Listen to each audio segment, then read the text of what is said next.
It does not work for me. I'm not trying to be friends with you. And the out cold part is, we didn't have a friendship to begin with. We met on a hookup app, and it quickly escalated into us in a situationship. So we didn't have a friendship to begin with. And then also, if you can't treat the person right and ever show up for them in 2.5 years, why in the hell would I think you would be a good friend when you wasn't even a good lover, let alone boyfriend or person you dating? I'll never forget when he went to jail, my stupid ass ended up getting information about him being in jail from a mutual acquaintance. Then from there, I got in contact with his mom. These were the early red flags. Like I said, when you can finally sit down and think about shit, these were the early red flags of what was to come as time went on, okay?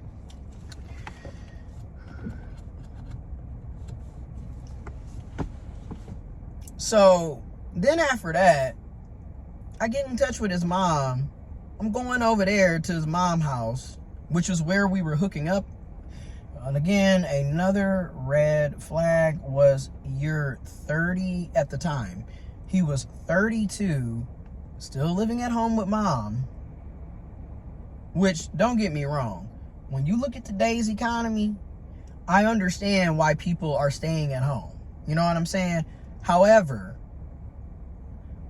I'm not trying to hook up with people with my granny and my mom in the house, or my sisters or my brothers, or, you know what I'm saying? That's a bit much. But yet, I lowered my standards and I went along with it. I'm just as at fault. Like I said, I'm not here to paint the other person out as a bad person. And I'm not here to make it seem like I'm some innocent damsel or dame in distress. Okay?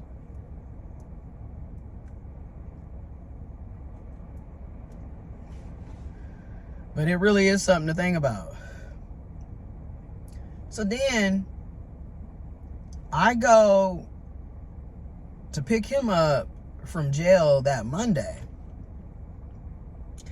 And then I lended him like $200-something so he could get his car out of the impound. Now, granted, he paid me my money back. Okay? He paid me my money back for the money that I gave him to get his car out of the impound after he went to jail for the weekend.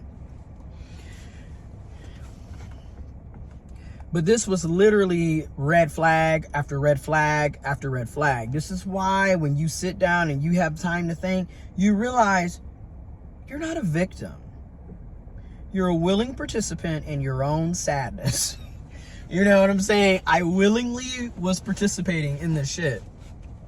And then also, this would be like an ongoing issue with him constantly having issues and then never taking accountability for the things that were going on in his life, and then blaming everybody around him for the shit that was going on.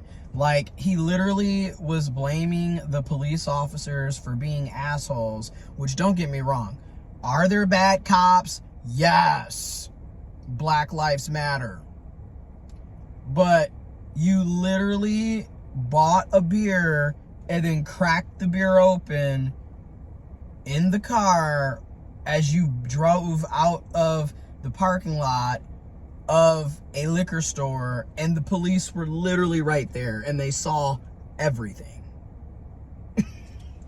So do you see what I mean? This would be the ongoing process of him doing very immature and just downright stupid shit, and then playing the victim to things that he did, never taking accountability.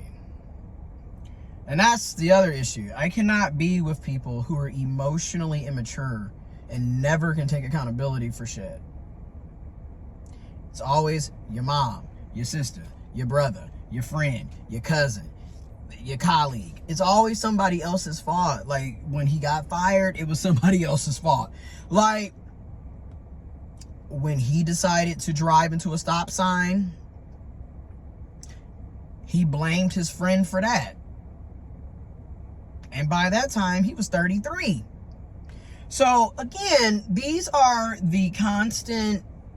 constant situations throughout the entire 2.5 years I dealt with him.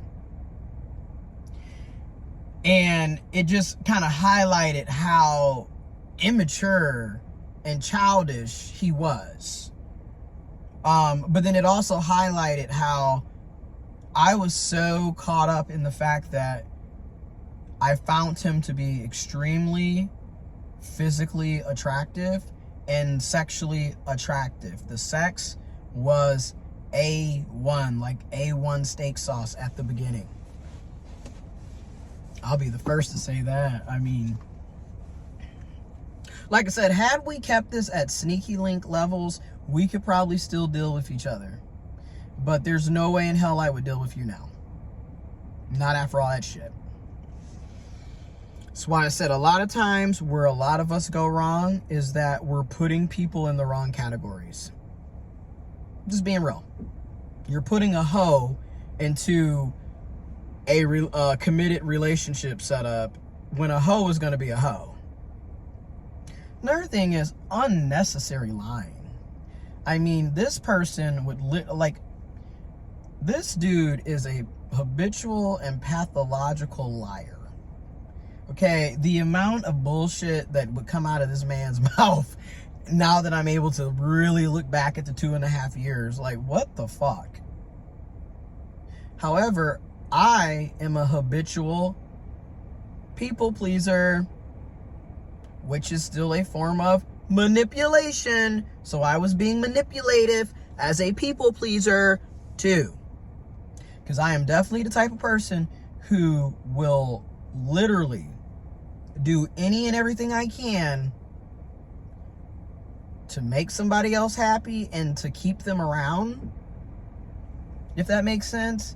And it's manipulative because half the things that I'm doing, I didn't want to do. And then half the things I was doing, I wasn't asked to do it. So, taking accountability, I can admit that. I was overextending myself. He didn't ask for half of the things that I gave, half of the things that I did.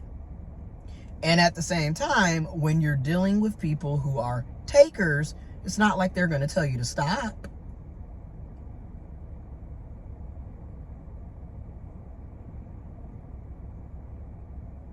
And also, if you meet somebody and they tell you they don't celebrate holidays, or they're not into holidays or birthdays, and you are, let that be the red flag to go on about your life. Because that's another thing that I learned in this situation. It really doesn't matter how attractive or how good the sex is. If y'all are not on the same level with your standards, your morals, your core values, love languages, y'all gotta have shit in common.